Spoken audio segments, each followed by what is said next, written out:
Hi hello friends, எல்லாரும் எப்படி இருக்கீங்க? எல்லாரும் சந்தோஷமா இருக்கீங்களா? எல்லாரும் சந்தோஷமா இருக்க நான் அந்த இறைவன்கிட்ட வேண்டிக்கிறேன். இன்னைக்கு யாருக்கெல்லாம் பிறந்த நாளோ திருமண நாளோ அவங்களுக்கெல்லாம் என்னுடைய மனமார்ந்த வாழ்த்துக்கள். இப்போதான் என்னோட சேனலை ஃபர்ஸ்ட் டைம் பார்க்குறீங்கனாக்கா என்னோட சேனலை சப்ஸ்கிரைப் பண்ணிட்டு பாருங்க. வாங்க வீடியோக்குள்ளே போகலாம். உங்ககிட்ட நான் இன்னைக்கு என்ன ஷேர் பண்ணிக்க போறேனாக்கா, என்னுடைய எனக்கு வந்த ஆர்டரை உங்களோட ஷேர் பண்ணிக்க போறேன். அதோட ஒரு விஷயம் உங்ககிட்ட நான் ஷேர் பண்ணிக்கணும். என்ன விஷயம்னா, நம்ம வாழ்க்கையில அதாவதுங்க நம்ம முன்னாடியே நம்ம பணக்காரங்களா இருந்தோம்னா நம்ம கஷ்டப்படாம, அதாவது நோகாம வாழ்ந்துட்டு போயிடலாங்க. நம்ம அப்பா அம்மா கஷ்டப்பட்டு தான் வளர்த்துருக்காங்க, அவங்களும் கஷ்டப்பட்டிருக்காங்க. அப்ப அந்த ஸ்டேஜ்ல தான் நம்மளும் இருக்கிறோம். அப்படிங்கிறப்ப நம்ம வாழ்க்கையில முன்னேறினாதான் நமக்கு அப்புறம் நம்ம குழந்தைங்க நல்லா இருப்பாங்கன்ட்டு நம்ம வாழ்க்கையில போராடுறோம், முயற்சி பண்றோம், எல்லாமே பண்றோம். ஆனா ஒரு முன்னேற்றமும் இல்லைங்க. அதுக்கு என்ன காரணம் தெரியுமாங்க? பயங்க. எங்க நம்ம தோத்துடுவோமோ அப்படிங்கிற பயம். அந்த பயம் எதுக்குங்க? அது யாரை பார்த்துங்க அந்த பயம் வருது? மற்றவங்கள பார்த்தா. எதுக்கு மற்றவங்கள பார்த்து நம்ம பயப்படணும்? நம்மளை பிடிக்காதவங்கள பார்த்து அவங்க நம்மளை இப்படி நினைச்சிருவாங்களோ அப்படி நினைச்சிருவாங்களோ நம்ம என்னைக்குமே பயப்படக்கூடாதுங்க. அப்போதான் நம்ம தோத்துருவோம். வாழ்க்கையில என்னைக்குமே முயற்சியை கைவிடாம நம்ம முயற்சி செஞ்சுட்டே இருந்தோம்னா இன்னைக்கு இல்லை என்னைக்கோ ஒரு நாள் நம்ம மேலே வந்துடலாங்க.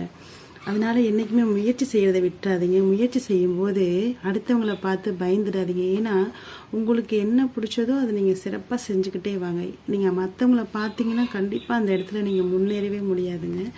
வாங்க, அடுத்தது என்னுடைய கஸ்டமர் எனக்கு என்ன ஆர்டர் கொடுத்தாங்க அப்படிங்கறத நான் உங்களோட ஷேர் பண்ணிக்கிறேன். நேத்து எனக்கு இந்த ஆர்டர் வந்துச்சுங்க. இதுல ஒரு 14 பிளவுஸ் இருக்கு.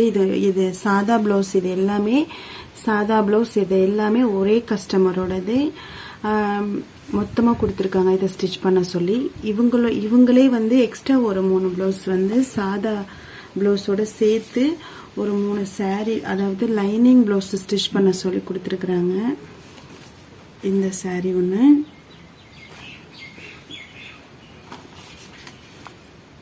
பாருங்க.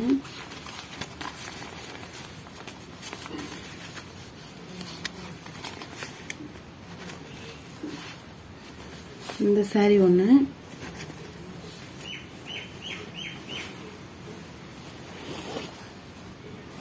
இது நான் ஓரடிச்சு இந்த சாரியை மட்டும் நான் நேத்தே அவங்க கொடுத்த உடனே நான் ஓரடிச்சு இது நான் எடுத்து வச்சுட்டேன். அடுத்தது இந்த பிளவுஸ் கொடுத்துருக்காங்க. சாரி, இந்த சாரியோட பிளவுஸ் ஸ்டிச் பண்ண சொல்லி. இது எல்லாமே அவங்களுக்கு செம்மையா இருக்கும், அழகா இருக்கும். நான் இந்த 3 பிளவுஸோட சாரியோட பிளவுஸும் தனித்தனியா கட் பண்ணி எடுத்து வச்சுட்டேன் பாருங்க. இது நம்ம அவங்களுக்கு ஒரு 2 நாள்ல இதெல்லாம் கொஞ்சம் முடிச்சு கொடுக்கணும்னு சொல்லியிருக்காங்க. அப்புறமா இன்னொரு கஸ்டமர் இந்த கஸ்டமர் இது இவங்க இவங்களுக்கு நான் ஸ்டிச் பண்ணி வச்சு 10 நாள் ஆயிடுச்சு. ஆனால் ஏன்னு தெரியல, அவங்களுக்கு ஏதோ வர முடியாத சூழ்நிலைன்னு சொன்னாங்க. நான் வாங்கிக்கிறேன் அப்புறம் அப்படின்னு சொல்லியிருக்காங்க. இது அளவு பிளவுஸ். இதை நான் ஸ்டிச் பண்ணி கொடுத்து 2 வருஷம் ஆகுது. இந்த பிளவுஸ் அவங்க எவ்வளோ பத்திரமா வச்சுருக்காங்க பாருங்க. இதை நான் போட்டு நிறைய டைம் பார்த்துருக்கேன். சூப்பராக இருக்கும். இந்த அளவு பிளவுஸை வச்சு ஸ்டிச் பண்ண பிளவுஸை காமிக்கிறேன். இதுதான் அந்த saree. இந்த சாரிக்கு தான் அவங்க பிளவுஸ் ரெடி பண்ண சொன்னாங்க. நான் ரெடி பண்ணி வச்சுட்டேன்.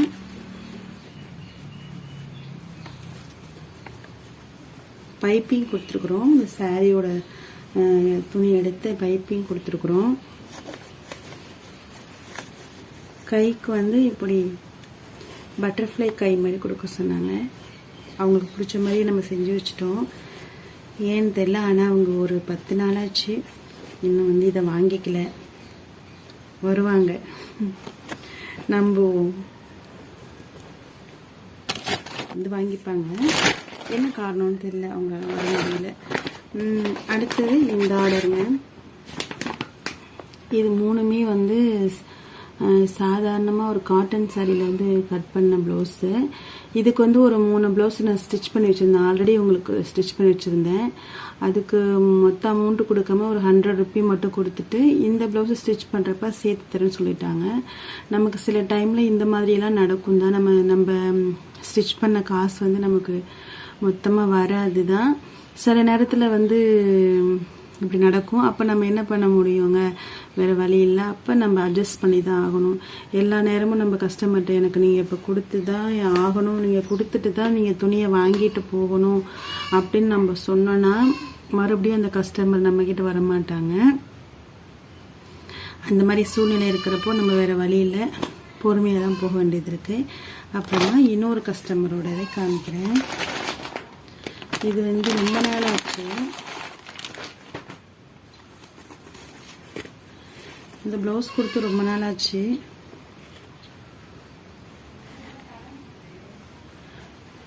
இதை வந்து நான் சொல்கிறப்ப ஸ்டிச் பண்ணுங்கன்னு சொன்னாங்க. நான் கட் பண்ணி வச்சுட்டேன். ஆனால் ஏன்னு தெரில, இப்போ வரைக்கும் அவங்க இந்த ப்ளவுஸை பற்றி பேசலை. அதுக்கப்புறமா அவங்களுக்கு ப்ளவுஸில் அவங்களுக்கு எல்லாம் தச்சு எடுத்துகிட்டு போயிட்டாங்க. ஆனால் இந்த ப்ளவுஸ் அவங்களோட ரிலேட்டிவ்ஸ்க்கு யாருக்கோ அதை பற்றி அவங்க பேசவே இல்லை. இதுவும் நான் தச்ச ப்ளவுஸ் தான். இது போன வருஷம், இது வந்து 2013 அவங்களுக்கு நான் ஸ்டிச் பண்ணி கொடுத்தேன். அந்த பொண்ணுக்கு ரொம்ப டிசைன் வேணான்னு சொன்னாங்க. அதனால் நம்ம சாரியில் உள்ளதை எடுத்து வச்சு இதை நம்ம டிசைன் பண்ணி கொடுத்துட்டோம். இந்த கஸ்டமர் ஏன்னு தெரியல, இன்னும் வரல. இதை பார்த்துட்டுனாலும் கேட்குறாங்களான்னு பார்க்கலாம். அதுக்கான லேஸ்லாம் வாங்கி கொடுத்துருக்காங்க பாருங்கள். இந்த சாரிக்கும் இந்த கஸ்டமர் வந்து லேஸ்லாம் வாங்கி கொடுத்துட்டாங்க. இன்னும் ஒரு சாரிக்கு மட்டும் வாங்கி கொடுக்கணும். இது தாங்க இன்னைக்கு நேற்று எனக்கு வந்த ஆர்டர். இப்போ இதில் வந்து நம்ம இந்த 3 ப்ளவுஸு, இந்த சாதா ப்ளவுஸில் எத்தனை நாளை எத்தனை முடியுதோ அதில் தைச்சி கொடுங்க அப்படின்னு சொல்லிட்டாங்க. இதை நம்ம ஸ்டிச் பண்ணி கொடுக்கணும். நான் ஏன் இதெல்லாம் உங்ககிட்ட ஷேர் பண்ணிக்கிறேன் அப்படின்னு சொன்னால், நானும் ஒரு டைமில் வந்து இந்த வேலையை கூட நான் கரெக்டாக செய்யாமல் ரொம்ப உடல் அளவுலேயும் சரி மனதளவுலேயும் சரி ரொம்ப உடஞ்சி போய் இருந்தேன்னு வச்சுக்கோங்களேன். என்னை நானே தான் நான் சரி பண்ணிக்கிட்டேன். எப்போவுமே நான் யாருக்கிட்டையும் போய் என்னோடய விஷயங்களை நான் ஷேர் பண்ணி பேசினதே கிடையாது. ஏன்னா எனக்கு தெரியும், என்ன தெரியும்னா, ஒரு ப்ராப்ளம் அப்படின்னா அந்த ப்ராப்ளத்துக்கு என்ன சொல்யூஷன் அப்படிங்கிறத நானே யோசிப்பேன். அதனால நானே என்னை சரி பண்ணிக்கிட்டேன். நம்ம இப்படி இருக்கக்கூடாது, நம்ம வந்து கொஞ்சம் சுறுசுறுப்பாக இருக்கணும், கொஞ்சம் நம்ம கஷ்டப்படுறோம், இந்த வேலையில் நம்ம செஞ்சு நம்ம கொஞ்சம் சம்பாதிச்சாதான் நம்ம கஷ்டத்தை நம்ம சரி பண்ணிக்க முடியும்.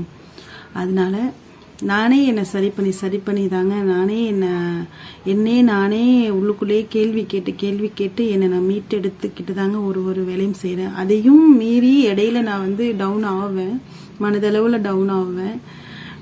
அப்பயும் நான் வந்து அமைதியாக ஒரு தனிமையாக இருந்துக்கிட்டு எனக்கு பிடிச்ச விஷயங்கள், பாட்டு, இது மாதிரி ஏதாச்சும் கேட்டுக்கிட்டு என்ன அந்த மாதிரி விஷயங்கள்லேருந்து நானே என்னை மீட்டெடுத்து தான் வருவேன்.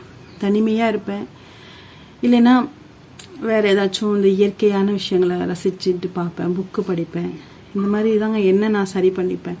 அந்த மாதிரி தாங்க நீங்களும் நீங்கள் தாங்க சரி பண்ணிக்க முடியும். நம்மக்கிட்ட ஒரு பிரச்சனை இருக்குன்னா அது நம்ம தான் சரி பண்ணிக்க முடியும். யாராலையுமே சரி பண்ணிக்க முடியாதுங்க. யார் கடவுளே இறங்கி வந்தாலும் நம்ம மனசில் உள்ள பிரச்சனையை சரி பண்ணுறதுக்கு நம்மளால் மட்டும்தான் முடியும். அதே மாதிரி வாழ்க்கையில் முன்னேறணும்னு நினச்சிங்கன்னா முதல்ல சோம்பேறித்தனத்தை விட்டுருங்க. சோம்பேறித்தனம் நம்ம வாழ்க்கையில் பின்னாடி கொண்டு போயிடும். என்னையும் கொண்டு போயிடுச்சு. நானும் கஷ்டப்பட்டு தான் ஒன்று செஞ்சிட்ருக்கேன். நம்ம வந்து நிறைய படிச்சிருந்தோம் அப்படின்னா நம்ம வேறு வேலைகளுக்கு போயிடலாங்க. நம்ம படிப்பும் கம்மிங்கிறப்போ நமக்கு தெரிஞ்ச இந்த தொழிலை வச்சு தான் நம்ம வாழ்க்கையில் முன்னேறி வர முடியும்.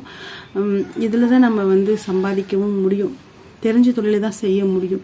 இதுக்கப்புறமா நான் வந்து படித்து ஒரு வேலைக்கு போய் சம்பாதிக்கிறோம் அப்படிங்கிறது வந்து என்னால் முடியாது. ஏன்னா எனக்கு 2 பிள்ளைகள் இருக்காங்க, அவங்க படிக்கிறாங்க. அவங்களையே நான் படிக்க வைக்கிறதுக்கு நான் சம்பாதிக்கணும். நானும் எங்கள் கணவரும் சேர்ந்து அவங்கள படிக்க வச்சு கொண்டு வரணும்.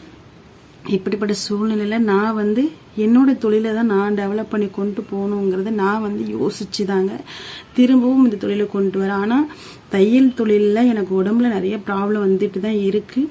அதையும் தாண்டி அதையும் ஒரு பக்கம் ஒதுக்கி வச்சுட்டு தான் இந்த வேலையை நான் செஞ்சிட்ருக்கேன்.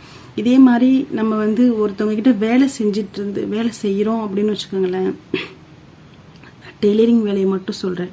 இந்த இதே வெளியில் போய் நம்ம வேலை செய்கிறோம் அப்படிங்கிறப்ப நம்ம இந்த அளவுக்கு நம்ம இதில் காசு சம்பாதிக்க முடியாது. டெய்லரிங் வேலையில் சொல்கிறேன். இது வீட்டிலே நம்ம தைச்சோன்னா நமக்கு முழு காசும் கிடைக்கும். ஆனால் கூலிக்கு போய் யார்ட்டையாவது நம்ம தைச்சோன்னா நமக்கு பாதி கூட கிடைக்காது. அதனால டெய்லரிங் வேலை தெரிஞ்சவங்க வந்து வீட்டிலே நம்ம ஸ்டிச் பண்ண ஆரம்பிச்சிடுங்க. அப்புறமா உங்களுக்கு வந்து இன்னொரு முக்கியமான விஷயம் வந்து உங்களுக்கு டைம் இருந்துச்சுன்னா ஒரு பார்ட் டைம் ஜாப் ஏதாவது ஒன்று செய்யுங்க. கண்டிப்பாக அதுவும் உங்களுக்கு ஒரு ஹெல்ப்ஃபுல்லாக இருக்கும். நானும் அப்படி தான் செஞ்சிட்ருக்கேன். இப்போ இது வரைக்கும் என்னோடய வீடியோவை பார்த்துருக்கீங்க.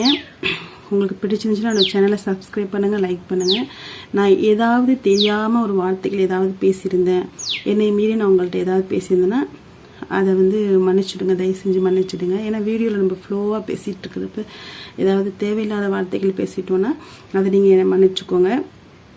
என்னோடய சேனலை பிடிச்சிருந்துச்சுன்னா சேனலை சப்ஸ்கிரைப் பண்ணுங்கள், லைக் பண்ணுங்கள், எனக்கு கமெண்ட் பண்ணுங்கள். எந்த மாதிரி வீடியோ போடணும் அப்படிங்கிறத எனக்கு கமெண்ட் பண்ணுங்கள். தேங்க்யூ.